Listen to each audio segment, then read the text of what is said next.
Muy bien, vamos hermanos a la palabra del Señor. Los invito a abrir Mateo capítulo 12, verso 31. También los esperamos los martes. Ahorita ya cambiamos un poco la temática para los martes. Este martes la reunión será solo de mujeres. Solo mujeres. Y los hombres ya nos vamos a quedar en la casa leyendo la Biblia. Amén. Recibiendo allá la palabra de Dios a través de algún buen material. Y el próximo martes la reunión será solo para hombres. Así que ya lo saben. Ya lo saben. Muy bien, hermanos. Mateo capítulo 12, verso 31. Estamos en la serie Grandes Afirmaciones del Señor Jesucristo. Espero que ya lo tengan todos. Hoy en la mañana tuvimos la bendición de andar allá por Cololaca. Me acompañó el hermano Yester. Tuvimos un tiempo especial ahí con los hermanos de Centro Cristiano de Benecer en Cololaca. Ayer también anduvimos en el Higueral, pero allá en una reunión con pastores de la zona hasta el mediodía, todo el sábado en la mañana hasta el mediodía. Fue un tiempo también especial. Dios quiere que hagamos más cosas para Él, hermanos. Muy bien. Mateo, capítulo 12, verso 31.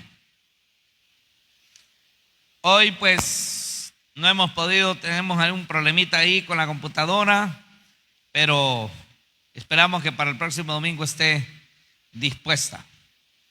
Mateo, capítulo 12, verso 31. ¿Todos lo tienen? Ahí trajeron sus Biblias. Esas sí no fallan, hermanos. A esas no se les daña el circuito. Mateo 12, 31. Dice: por tanto digo, todo pecado y blasfemia será perdonado a los hombres, mas la blasfemia contra el Espíritu Santo no les será perdonada.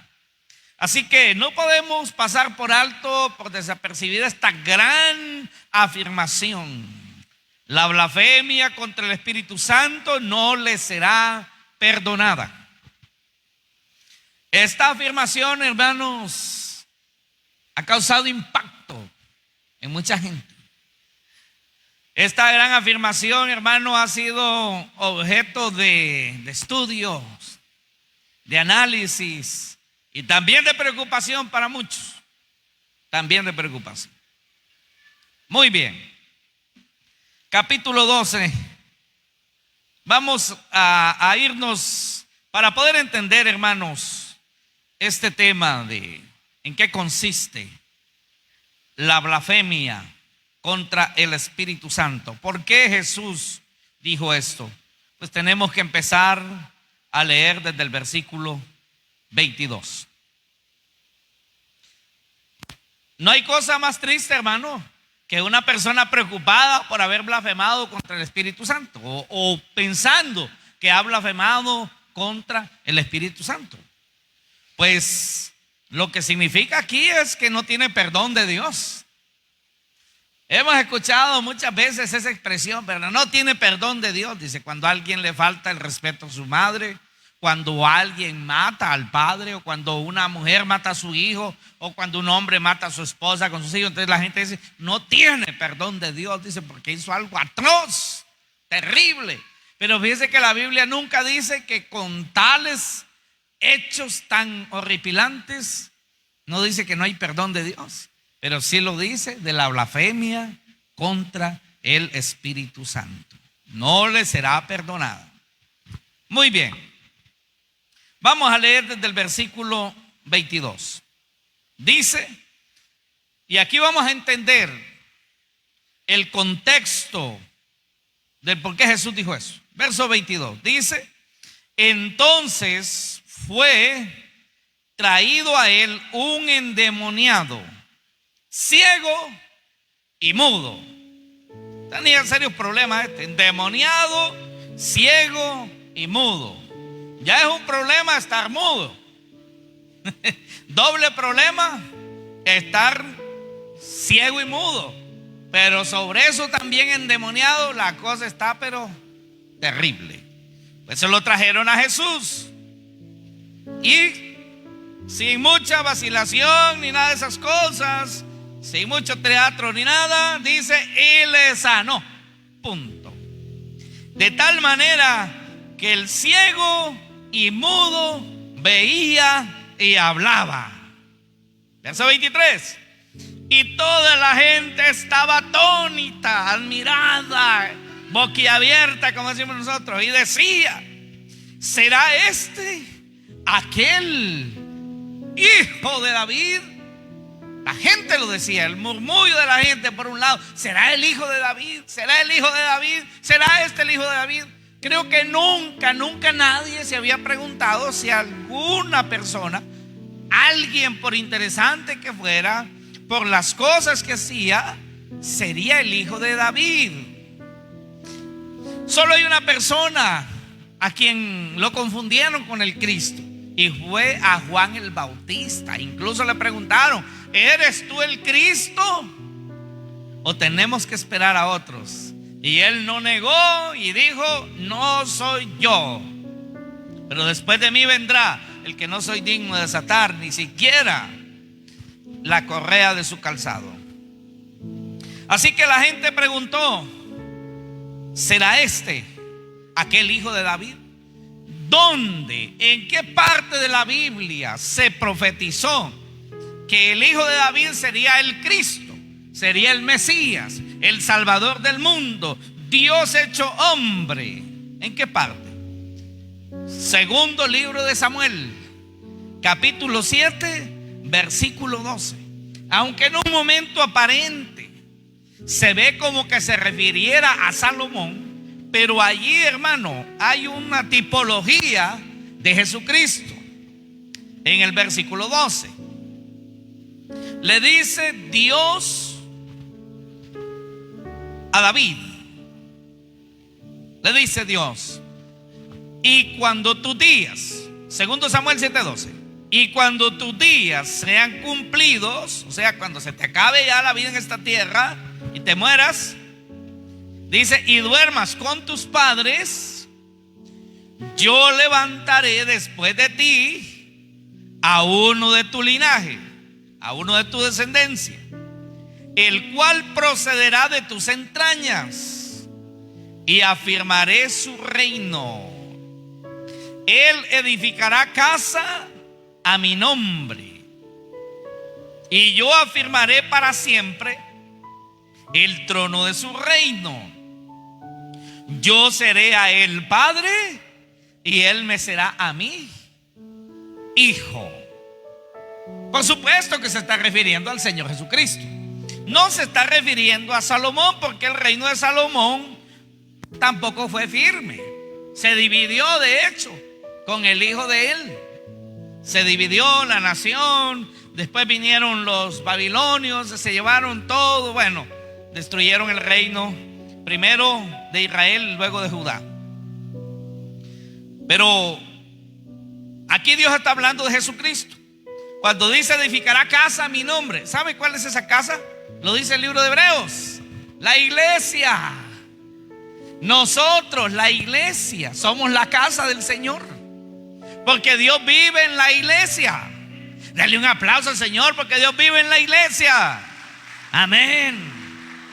Y hay gente que dice: ay no, dice, pues a mí eso que ir a la iglesia, dice, la iglesia casi no me gusta. Hermano, la iglesia somos nosotros. La iglesia es la casa de Dios. ¿No le gusta estar en la casa de Dios?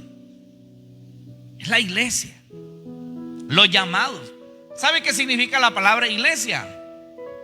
Los llamados,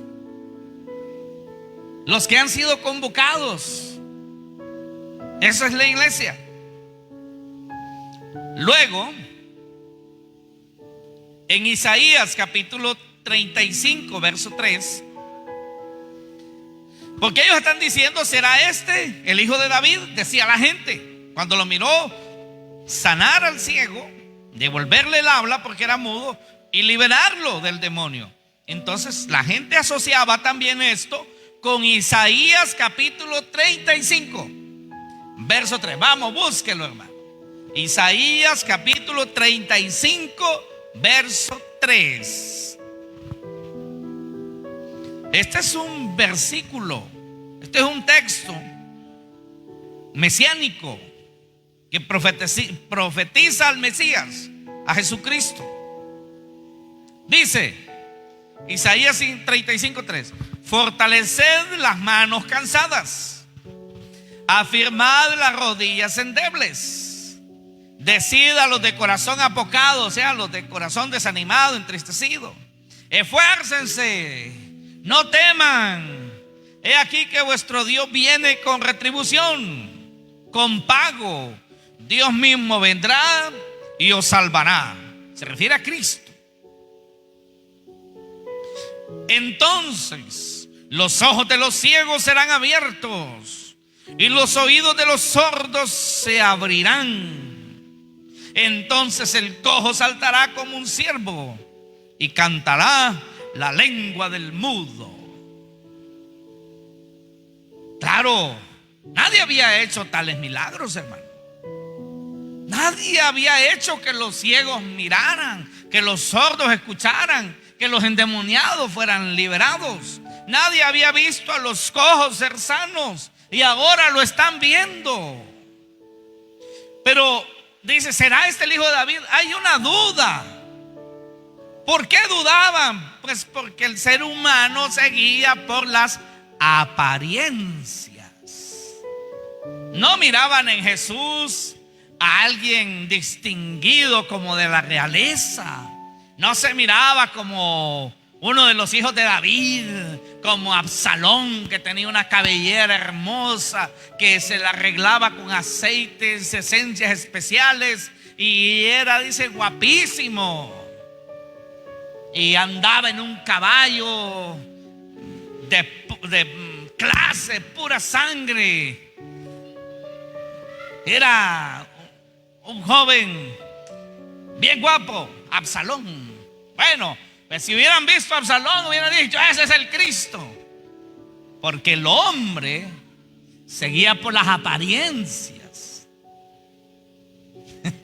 Pero miraron en Jesús un hombre con sandalias polvorientas, andaba a pie, no tenía dónde recostar su cabeza, como lo dijo él muchas veces, no tenía posesiones terrenales, venía de había crecido en la familia que le llamaban carpinteros, aunque dicen que en ese tiempo los carpinteros también se dedicaban a trabajos de piedra y todo eso, como decir la construcción, albañilería, muchas cosas. Así que Jesús también trabajaba con piedra, no solo con madera.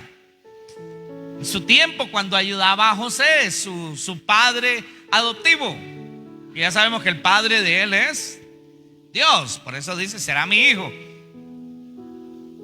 Entonces la gente, no, es el hijo de José y de María. No, ¿cómo puede ser el Cristo? Alguien tan sencillo, no tiene talle.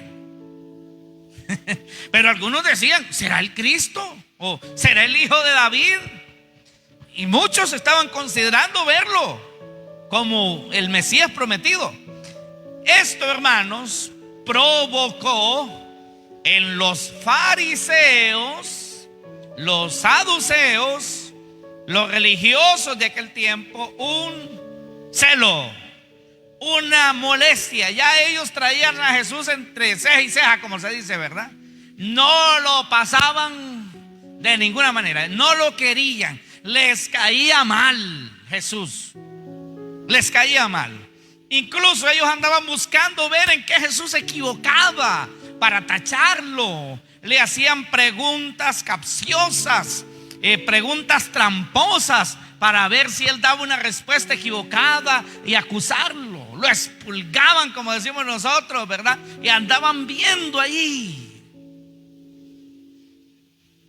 Hace poco, hermano, lo voy a decir así de la manera, fíjese, porque no se le puede llamar de otra forma, fíjese. Un presidente de América del Sur, dundo, le voy a decir yo que es. Tonto. No se le puede llamar de otra manera. Gustavo Petro dijo que Jesús era humano. Jesús dijo, Se daba gusto allí, dice, con las mujeres, dice. Hasta María Magdalena, dice, allí con ella tuvo algo que ver. Bien, hermano, qué cosa más terrible, hermano. Da un repudio oír estas personas, hermano, decir semejantes tonterías. Si no saben de Dios, ¿por qué no cierran la boca y no hablan nada? ¿Verdad? Que se dediquen a la política y a hacer lo que saben hacer, pero a hablar de Jesús, de Dios, de cosas que ellos no saben. Yo no sé si han visto ese video, pero y no es IA, hermano, es real. Bien, dijo más cosas que esas, dijo más que lo que yo acabo de decir ahorita. Pero yo lo que le quiero decir, ¿por qué traigo a colación esto?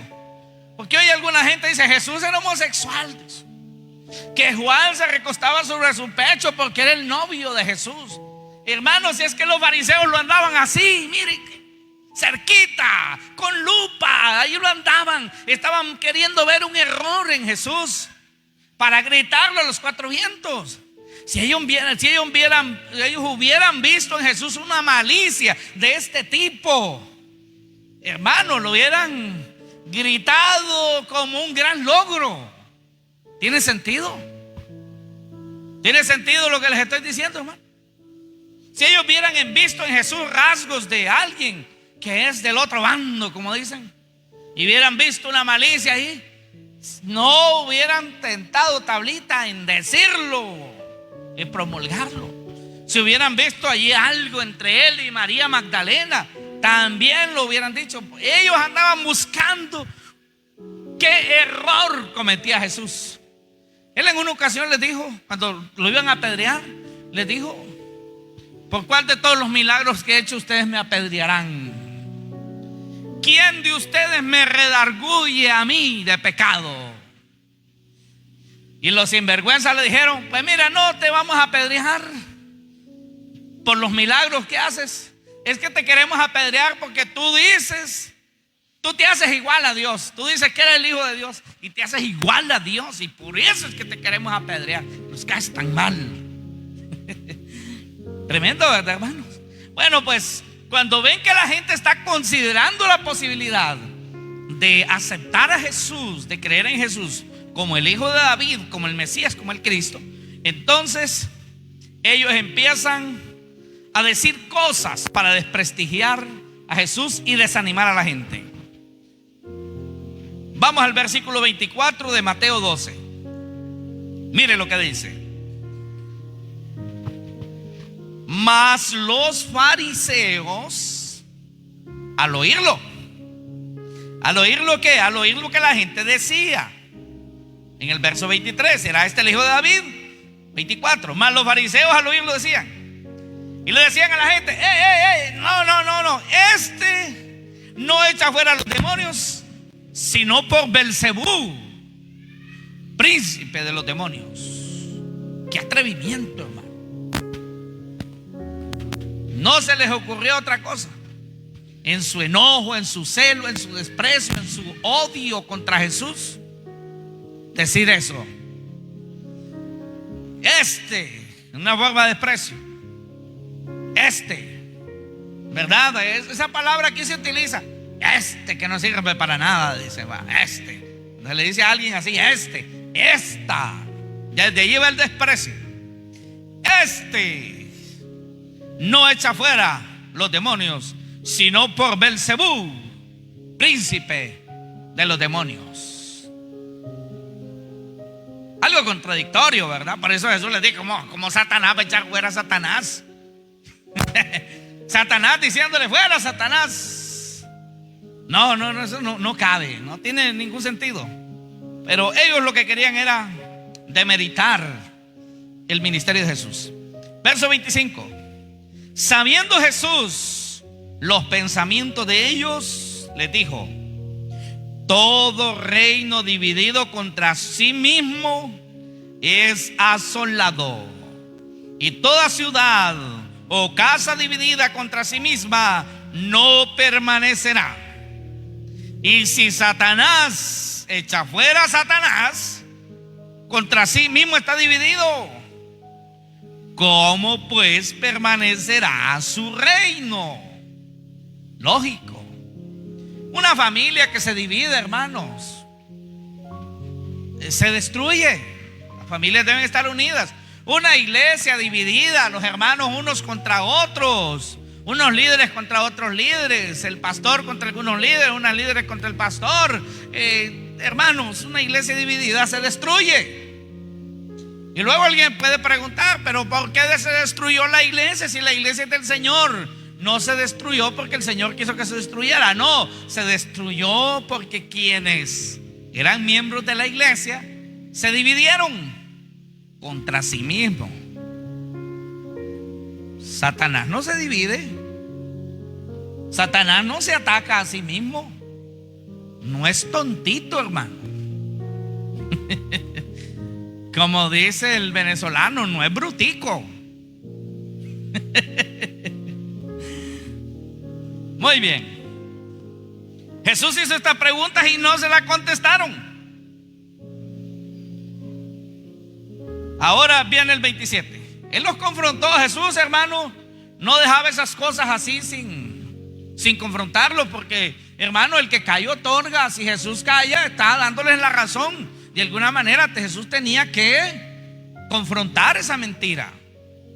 Nosotros cometemos ese error como cristianos. Oímos a un individuo decir barbaridades contra Jesús, contra el evangelio, y nos quedamos callados y no decimos nada. Ellos sí tienen coraje para decir groserías contra el evangelio, contra Dios, y nosotros acobardados, callados, no decimos nada. ¿Sabe que cuando callamos le estamos dando la razón? Eso no es correcto.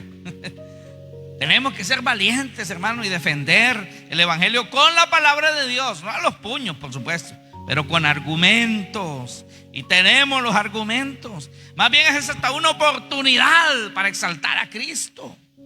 Yo me gusta, hermano, cuando en algún lugar dicen cosas contrarias a Dios, porque me están dando la oportunidad de presentarles a Cristo. Viera qué bonito es. Es hermoso, hermano. Entonces Jesús no deja las cosas así y les dice, verso 27, mire: si yo echo fuera los demonios por Beelzebú, ¿por quién lo echan vuestros hijos? Por tanto, ellos serán vuestros jueces. Pero si yo por el Espíritu de Dios echo fuera los demonios, ciertamente ha llegado a vosotros el reino de Dios. En otras palabras, se han cumplido las profecías del Mesías. Pero ellos endurecían su corazón.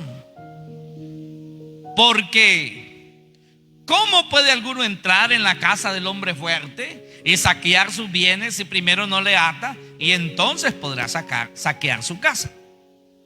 Quiero aclarar un poco aquí, según algunos análisis y algunos estudios, cuando dice: si yo echo fuera los demonios por Beelzebú, ¿por quién los echan vuestros hijos? Por tanto, ellos serán vuestros jueces. No eran hijos biológicos de ellos, sino eran hijos del ministerio de ellos. Los fariseos tenían grupos de personas que se dedicaban al exorcismo, a echar fuera demonios. Bueno, de hecho, ¿se acuerda de unos que allá en el libro de los Hechos, pues para ver si les funcionaba bien, utilizaron el nombre de Jesús, el que predica Pablo? Eran 7 hijos de Exeba para echar fuera un demonio por ahí. El demonio lo golpeó. Pero habían grupos de personas que se dedicaban a procurar sacar demonios. Entonces Jesús le hace la pregunta: ¿por quién lo echan ellos? Entonces, por Satanás lo echan ellos. Entonces Jesús les dijo: bueno, ellos van a ser los jueces de ustedes. Ellos los van a acusar a ustedes en el día del juicio. Ellos serán testigos contra ustedes. Porque ellos sabían muy bien que Satanás no echa fuera a Satanás. Por eso, hermano, qué lástima me da y qué pena me da con personas que a veces son hasta cristianos, buscando brujos, buscando a alguien por allá, un curandero, un parchero, porque dicen que le han hecho un mal. que tiene un mal, dice, es que yo creo que yo tengo un animal aquí adentro. Dice, fíjate que se me mueve aquí, dice, y luego se me mueve por aquí. Oh, los intestinos, hermano. Los intestinos siempre se mueven. Y va para donde el brujo para ver qué animal se le mueve ahí, porque cree que tiene una culebra, que tiene un sapo. Y va donde el brujo. Satanás no echa fuera a Satanás. Y posiblemente le eche fuera algún demonio que anda por ahí, pero le va a meter otros 3 más. Le va a sacar el más mansito y le va a meter unos 4 más agresivos, más malos. Satanás no echa fuera a Satanás. Muy bien, seguimos. Entonces Jesús dice: si yo por el Espíritu de Dios echo fuera a los demonios, ciertamente ha llegado a vosotros el reino de Dios. Era claro. Para cualquier entendido, cualquier estudioso de la ley y los profetas, como lo eran ellos, se estaban dando cuenta que Jesús les dice: este es el cumplimiento. Yo soy el Cristo. Yo soy el Mesías. Yo soy el que estoy cumpliendo las profecías. Y el reino de Dios ha llegado a ustedes. Y les pone un ejemplo, hace una parábola por allí, ¿verdad? Les dice: ¿cómo puede alguno entrar en la casa del hombre fuerte y saquear sus bienes si primero no le ata? Entonces después podrá saquear su casa.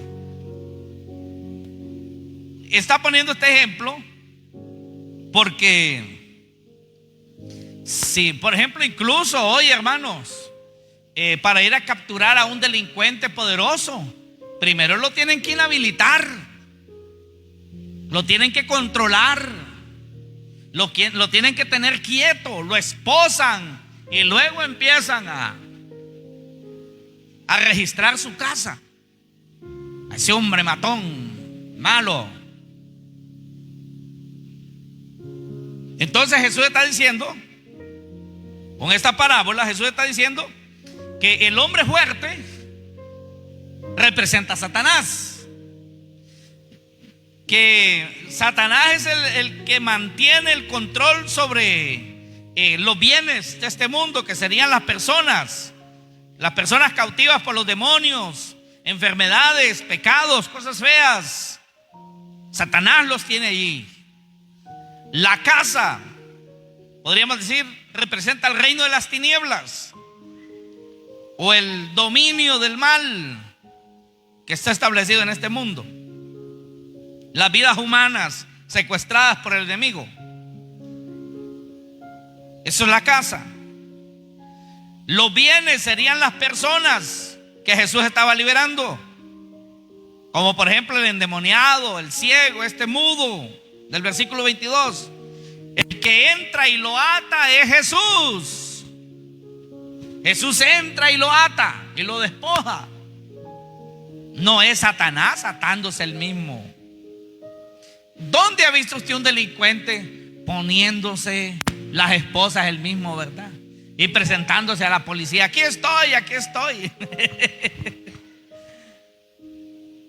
Yo vi unos cortos videos del enfrentamiento que hubo en México para despachar o capturar al Mencho. Hermano, eso era terrible. Era terrible, aquel montón de militares corriendo y se miraban ir los balazos, mire, las estelas de las balas, atacándose unos con otros. Murieron varios militares, policías, personas que cuidaban al hombre ahí. Terrible, hermano. Terrible. El malo no se entrega. No se entrega solo, lucha. Pero Jesús lo venció. Así que Jesús, hermano, está diciendo a los fariseos que es imposible liberar a alguien del poder del diablo si no tiene poder superior para derrotarlo primero. Jesús está diciendo: yo tengo el poder superior para derrotar a Satanás, por eso puedo hacerlo. Por eso puedo echar fuera a los demonios, porque yo tengo el poder superior. Y ese poder superior era el mismo poder del Espíritu Santo en Jesús. Así que si Jesús está sacando demonios, no es porque sea aliado de Satanás, como decían los fariseos, sino porque ya lo ha vencido, ya lo ha atado, ya lo ha controlado. Solo Jesús puede hacer eso, hermano. Solo alguien con la autoridad de Dios podía hacer eso. Y la prueba es que pues el hecho que ocurrió el milagro era una prueba de que el hombre fuerte, Satanás, había sido sometido por alguien más fuerte. Jesús, más fuerte, lo había sometido. Pues este versículo, hermano, confirma la victoria de Jesucristo sobre el mal. Y mire que Jesús no le pide permiso al diablo, simplemente lo domina y rescata al cautivo. No le anda pidiendo permiso, porque Él es más fuerte. En este mismo pasaje, cuando llegamos al versículo 30, entonces Jesús les dice: el que no es conmigo, contra mí es. Y el que conmigo no recoge, desparrama. Hermano, usted tiene que saber de qué lado está. Jesús dice: o estás conmigo o estás con el diablo, pero no hay en medio. Si conmigo no haces la obra, entonces la destruyes con el otro. Si no estás conmigo, estás con el enemigo. Nada más. Y eso, hermano, tenemos que entenderlo en la vida. ¿De quién somos? Tenemos que tenerlo bien claro, de quién somos. Así que Jesús aquí, hermanos, utiliza dos figuras para explicar que en la guerra espiritual entre el reino de Dios y el reino de Satanás solo hay dos bandos. Entonces Jesús dice: el que no es conmigo es contra mí. Bien claro que tenemos que tener esto. El que no es conmigo es contra mí. Así que aquí se refiere, hermano, a la lealtad. De quién somos, para quién somos, a quién servimos. No se puede ser espectador y decir: no, yo no me meto ni con uno ni con otro, ni con Dios ni con el diablo. Neutro, neutro, neutro, neutro. Yo solo miro. No existe eso, hermano. Cuando callamos y solo somos espectadores y no nos ponemos del lado de Jesús, entonces nos quedamos al lado del diablo. Los fariseos intentaban mantenerse en una supuesta defensa de la ley, pero al oponerse a la obra de liberación que Jesús hacía, se estaban alineando automáticamente con el bando de Satanás. Qué terrible, hermano. El que conmigo no recoge, desparrama. Vamos a explicar esta parte. Hoy ya explicamos: el que no es conmigo, contra mí es. Luego está otra: el que conmigo no recoge, desparrama. Esta es una metáfora y lo toma de la agricultura, hermano, como de la cosecha o del pastoreo. Si no estás ayudando a Jesús a reunir a las personas para Dios, tu influencia está dividiendo y alejando a la gente del reino. ¿O recogemos o desparramamos? ¿Qué necesitan los dueños de finca cuando el café está maduro? Pues que le ayuden a recogerlo. No a desparramarlo, hermano. Ir a mover los palos de café allí, que aquel reguero se hizo en el suelo.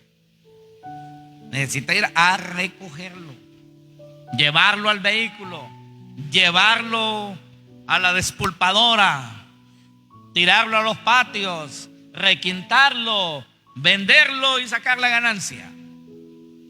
Jesús necesita que recojamos para el reino de Dios. Pero obviamente los fariseos no estaban recogiendo, estaban desparramando.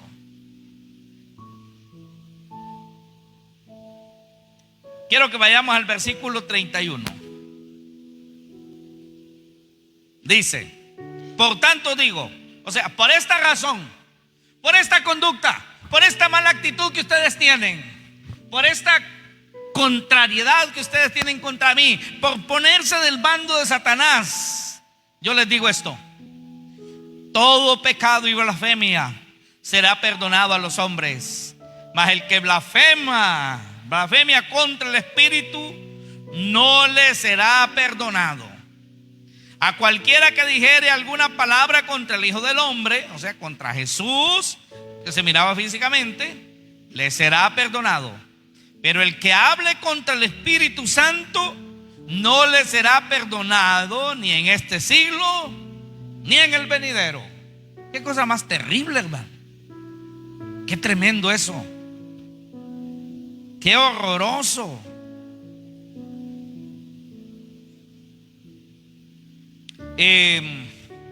Claro, Jesús dice: pues contra mí pueden blasfemar, porque me pueden confundir con un hombre. Me miran hombre, hijo de José, así me ven, hijo de María, carpintero. Pero comprensible. Pero decir que el poder con el que yo saco los demonios es Belcebú, le están diciendo Belcebú al Espíritu Santo, le están diciendo Satanás, le están diciendo diablo al Espíritu Santo. Entonces Jesús les dijo: eso no les será perdonado, ni en este siglo ni en el venidero. Así que, ¿qué es exactamente la blasfemia contra el Espíritu Santo? No es una palabra dicha por accidente. No fue un accidente, o un pensamiento momentáneo, o una duda. No. Es la atribución deliberada y maliciosa de las obras de Dios al demonio. Eso es. Ellos estaban muy conscientes que lo que Jesús hacía no podía hacerse con otro poder más que el de Dios, pero podía más su celo, su enojo, su envidia, su desprecio a Jesús, que terminaron diciendo esto para desprestigiarlo. Así que los fariseos vieron a Jesús sanar por el poder del Espíritu Santo, pero para no reconocerlo como el Mesías, ellos sabían que era de Dios, pero para no reconocerlo como el Mesías, afirmaron que lo hacía por Belcebú. ¿Qué revela esto, hermano? ¿Qué revela? Un corazón endurecido, que llama a las tinieblas, que llama luz a las tinieblas, que llama bien al mal, pero que llama mal al bien, que llama tinieblas a la luz, al revés. Todo lo pone de manera contraria. Y conscientes, hermano, conscientes. Ellos estaban muy conscientes. ¿Por qué no tiene perdón? No es porque la gracia de Dios sea limitada. La gracia de Dios no tiene límite. No tiene límite. Sino porque el pecador, como lo eran ellos, rechaza el único medio por el cual puede ser perdonado: el Espíritu Santo. ¿Quién convence al hombre de pecado, de justicia y de juicio? ¿Quién? El Espíritu Santo. ¿Quién guía a las personas a Jesús, al arrepentimiento? ¿Quién los ayuda?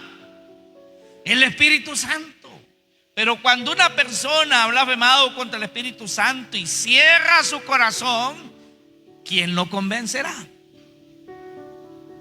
¿Quién? Esta persona se cierra a sí misma y pone un muro enorme para que Dios no trate con él. El Espíritu Santo es quien convence al hombre, hermano, y lo guía al arrepentimiento. Eso tenemos que tenerlo bien claro. Si una persona rechaza al Espíritu Santo de forma definitiva, esta persona cierra la puerta al arrepentimiento. Y sin arrepentimiento no puede haber perdón. Veamos aquí un poquito más la diferencia entre hablar contra Jesús, Hijo del Hombre, y hablar contra el Espíritu Santo. Jesús dice que hablar contra el Hijo del Hombre, su humanidad, puede ser perdonado, quizá por ignorancia de quién es Él en ese momento. Sin embargo, la blasfemia contra el Espíritu Santo es un rechazo a la evidencia divina. El ciego vio, habló, fue liberado, ahí estaba la evidencia. Era real. Jesús no tenía pecado, era perfecto en su vida. Todo lo hicieron por malicia. Hay personas que dicen: ¿será que yo he blasfemado contra el Espíritu Santo? Algunos teólogos, algunos estudiosos de la Biblia, pastores, suelen dar una respuesta tranquilizadora. Si te preocupa haberlo cometido, es señal que no lo has hecho. Quien comete este pecado tiene un corazón tan cauterizado, tan duro, que no siente remordimiento ni deseo de buscar a Dios. El que busca el perdón de Dios demuestra que el Espíritu Santo todavía está trabajando en su corazón. En Apocalipsis, hermano, hay unas escenas donde los que han sido sellados por el anticristo, y que obviamente esos han renunciado a Dios, y el Espíritu Santo ya no trata con ellos porque tienen la marca de la bestia, la marca del anticristo. Dice que estas personas ven los juicios de Dios caer sobre la tierra, pero dice: y no se arrepintieron de sus homicidios, ni de sus fornicaciones, ni de sus idolatrías. No se arrepintieron. Y decían a las montañas: caigan sobre nosotros, caigan sobre nosotros y líbrennos de la ira del Dios Todopoderoso. O sea, preferían que las montañas los aplastaran, pero no pedir perdón, no arrepentirse. ¿Sabe por qué? Porque tenían un corazón duro, cauterizado. El que blasfema contra el Espíritu Santo se vuelve cada vez más pecador, más pecador. No hay posibilidad de arrepentimiento. Igual que el diablo. Hay gente que dice: ¿y el diablo, por qué Dios no lo perdona? Es que el diablo jamás, hermano, va a tener ni un ápice de arrepentimiento. Es orgulloso. Él sabe quién es Dios, él sabe quién es Él sabe para dónde va, pero su orgullo, su arrogancia puede más. No hay ni un pelo de arrepentimiento en él. Jamás lo va a ver. Así que ni considerar la posibilidad de que el diablo sea perdonado. El diablo es enemigo de lo bueno, enemigo de Dios por completo. Así que quien comete este pecado tiene un corazón muy, pero muy duro, hermano. Por eso vamos a los siguientes versículos para terminar. Quiero terminar acá, Mateo 12, 33. Hablando de lo mismo, Jesús sigue hablando de lo mismo y les dice: o haced el árbol bueno y su fruto bueno, o haced el árbol malo y su fruto malo, porque por el fruto se conoce el árbol. Generación de víboras, él dice Jesús, generación de serpientes son ustedes. ¿Cómo podéis hablar lo bueno siendo malos? Porque de la abundancia del corazón habla la boca. El hombre bueno del buen tesoro del corazón saca buenas cosas. El hombre malo del mal tesoro saca malas cosas. ¿Qué está diciendo? Estos eran hombres malos. Por eso hablaban así, de esta manera. Eran hombres malos. No eran árboles buenos, eran árboles malos. Mas yo digo que de toda palabra ociosa, o sea, toda palabra inútil, inservible, toda palabra dañina que hablen los hombres, de esa darán cuenta en el día del juicio. Porque por tus palabras serás justificado y por tus palabras serás condenado. ¿Qué demostraron estos hombres al hablar con tanto odio y con tanto desprecio? Porque el desprecio a Jesús, hermano, lo llevó a esto, a una blasfemia directa contra el Espíritu Santo. Yo sé que hoy, hermanos, muchas personas dudamos de gente que dice que hace milagros, pero eso no es blasfemia contra el Espíritu Santo, hermanos, porque ellos no son Cristo. Muchos de ellos, hermanos, son agarrados en mentiras, y Jesús no tenía mentira. Así que la blasfemia contra el Espíritu Santo aquí específicamente se da porque se hizo contra el Mesías, allí presente el Espíritu Santo totalmente en él, hermano. Puede haber dudas, y con razón. Si la misma Biblia dice que en el tiempo final, en el tiempo del anticristo, dice, hará maravillas, hará milagros, de tal manera que la gente creerá que es el poder de Dios. Mire qué tremendo. También ahí en Mateo 7 hay un pasaje donde en el día del juicio, en el juicio del trono blanco, algunos falsos ministros cristianos estarán en el día del juicio y le van a decir: Señor, Señor, pero si en las plazas profetizamos, Señor, pero allí hicimos muchos milagros, Señor. Y Él les dirá: nunca os conocí, hacedores de maldad. Pero miren qué curioso que Jesús no le está diciendo: no mientan, no mientan, ustedes no han hecho milagros, no mientan. No, Jesús no lo rechaza eso. Porque mire, hermano, el nombre de Jesús es poder. El nombre de Jesús es poder.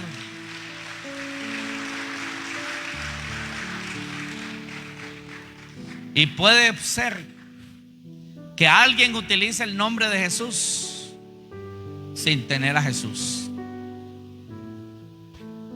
Y por la fe que la persona tenía en Jesús, el nombre de Jesús lo sana y lo liberta. Pero de pronto el portador no tenía el Espíritu Santo. Era un hombre de maldad. Por aquí hace unos años, y yo siempre lo cuento para que aprendamos, hermano, anduvo un falso profeta llamado Sergio Rivas. Yo se lo dije a él: si no se va de aquí, le digo, yo lo hubiera denunciado a la policía. Y se fue. El siguiente día se fue. Después lo trajo un pastor por aquí, lo tuvo como 2 meses en la casa, ¿va? Pero ese hombre, hermano, decía que era profeta y hablaba grandes cosas y parecía que hacía milagros, y posiblemente alguna gente fue sana de ciertas cosas y todo eso, pues porque el nombre de Jesús es poder. Pero ¿qué resultó este hombre, hermano? Algunas personas que tenían recursos lo trajeron, le dieron su casa como oficina, como centro de atención espiritual, y allí iban muchas personas a ser atendidas. Y entre esos, unos jóvenes fueron allí y no les sucedió cosas buenas. El hombre resultó que era un homosexual en la práctica. Era un hombre, andaba un anillo y decía: estoy casado, pero no tenía esposa. Decía que él estaba casado por fe. Pero mira cuánta gente lo seguía y cuánta gente lo admiraba, porque como él hablaba de grandezas y se daba gloria a sí mismo, ¿verdad? De todo lo que él hacía y el poder de Dios en él. Entonces mucha gente, hermanos, además se vestía bien. Volvamos otra vez a que a la gente le gusta las apariencias, ¿verdad? Un tipo bien presentable. Pero hizo cosas feas, hermano. cosas feas. Y tenía una amiga allá en San Pedro Sula, allá por San Manuel, que decía, era profeta, era gran amiga de él. Y esta profeta sabía mucho de otras gentes, pero no sabía nada del amigo, aparentemente.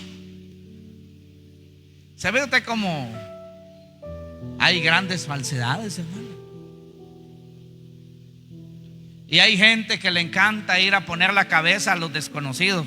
Ore por mí, ministreme, únjame. No lo conoce, no sabe quién es. Con los que conocen a ese individuo son los vecinos y la familia.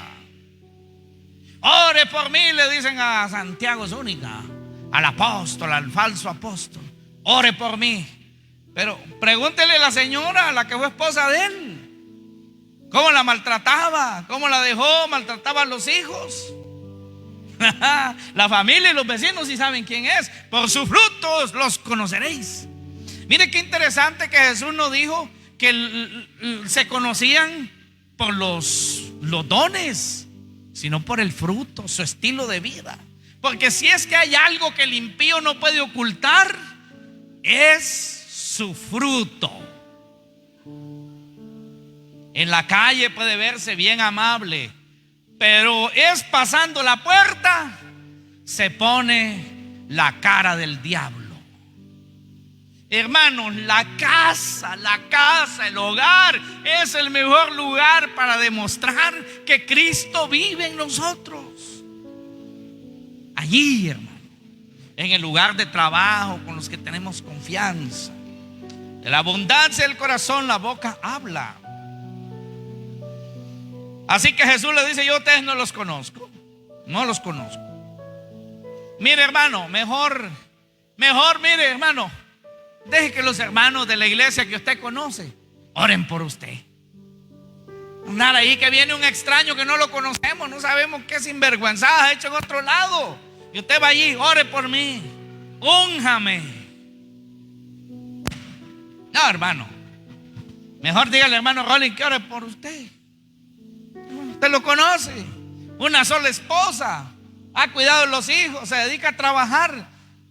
Nadie lo acusa aquí de estafador, de andar mujereando. Ahí está el hermano Rolling. Pídale que ore por usted. Pídale, hermano Mauricio, que ore por usted. Hermano Mauricio Rodeno, hermano Mauricio García, que oren por usted. Los conocemos. Viven para Dios. Amén. Dígale a la hermana Esther, hermana Esther, que ore por usted. Se siente triste, dígale, hermana Esther, yo siempre la miro usted gozosa, ore por mí. Pídale a Dios que de ese gozo que usted tiene, tenga yo también. Amén. Las personas que conocemos, hermano. ¿Para qué anda usted buscando que ore por usted un desconocido? Teniendo aquí a los conocidos. ¿En quién tiene la confianza? Ah, no, pues es que como este yo no lo conozco, viene de República Dominicana. Ah, viene de Cuba. Y en lugar de decir but, dice guagua. A él tiene más unción por eso. Es que habla diferente. Habla diferente.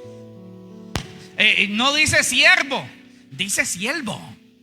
Y como dice siervo, a veces tener más unción porque dice siervo. Como viene de República Dominicana. Y es que el Dios de República Dominicana, el Dios de Nicaragua, el Dios de Honduras, el Dios de El Salvador, el Dios de Guatemala son dioses diferentes. Ah, el Dios de restauración es más chiquito que el Dios de allá de otro lado.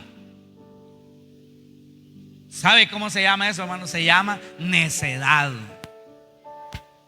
Necedad. La Biblia que dice, orad unos por otros. Oren unos por otros. Se lo dice a la iglesia, a los hermanos, oren unos por otros. Nosotros, hermanos, nos conocemos. Sí, no somos perfectos. Tenemos defectos, tenemos errores. Pero conocemos la sinceridad en los hermanos. Amén. Póngase de pie, hermano. Dele gracias al Señor. Porque si usted, hermanos, usted ora, usted, hermanos, no sé, siente el gozo de Dios en su vida, usted no ha blasfemado contra el Espíritu Santo. Usted exalta a Cristo, usted exalta al Espíritu de Dios, usted exalta al Padre, usted se goza en la palabra. Usted no ha blasfemado contra el Espíritu Santo. El que blasfema contra el Espíritu Santo se vuelve más duro, más duro, más duro, como los fariseos que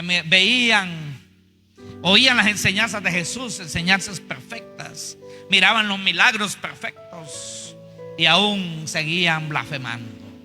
Planificaron su muerte. Estando en la cruz, vieron el cielo oscurecerse, la tierra temblar, las piedras partirse, y seguían burlándose, seguían rechazándolo, porque su corazón estaba endurecido y no había Espíritu Santo que los convenciera de pecado, de justicia y de juicio, porque habían blasfemado y habían cerrado su corazón al Espíritu Santo. El que conmigo no recoge, dijo Jesús, desparrama. ¿Está usted recogiendo para Jesús? ¿Qué recoge? ¿Está recogiendo? ¿Está haciendo la obra? ¿Está ayudando a que el reino de Dios crezca, avance, que otras personas vengan a Cristo? Cuando hay una persona enferma, ore por la persona enferma, guíalo a Jesús. Dígale que se arrepienta de sus pecados. Y usted ore por la persona y pida al Padre que lo sane en el nombre de Jesús. No llame al pastor Omín, no llame al líder. Dios no es más en mí que en usted.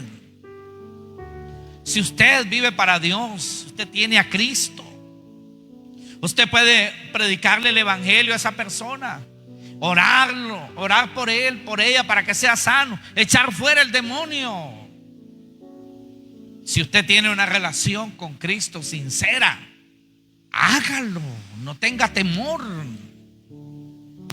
Oren unos por otros para que seáis sanados, dice la palabra de Dios. El orar para que sucedan sanidades en otras personas no es tarea solo de los pastores, solo de los líderes. Es tarea de todos. Todos podemos hacerlo, hermano. Y ahí aprovecha a presentarle a Cristo. Y verá usted, hermano, que usted recoge con Jesús, no desparrama. Usted recoge con Él y no desparrama. Hable con el Señor. Dígale: Jesús, yo quiero ser árbol que da fruto. Hable con Él. Dígale: aquí me dispongo para ser árbol de buenos frutos. Dígale al Señor: quiero que de mi boca y de mi corazón salgan palabras buenas, no palabras ociosas, no palabras inútiles, sino palabras que edifican, palabras que dan bendición en la familia, palabras que motivan la fe, el amor de otros. Hable con el Señor. Si usted tiene un problema hoy, entrégueselo al Señor. Él dijo: echa sobre mí tus cargas.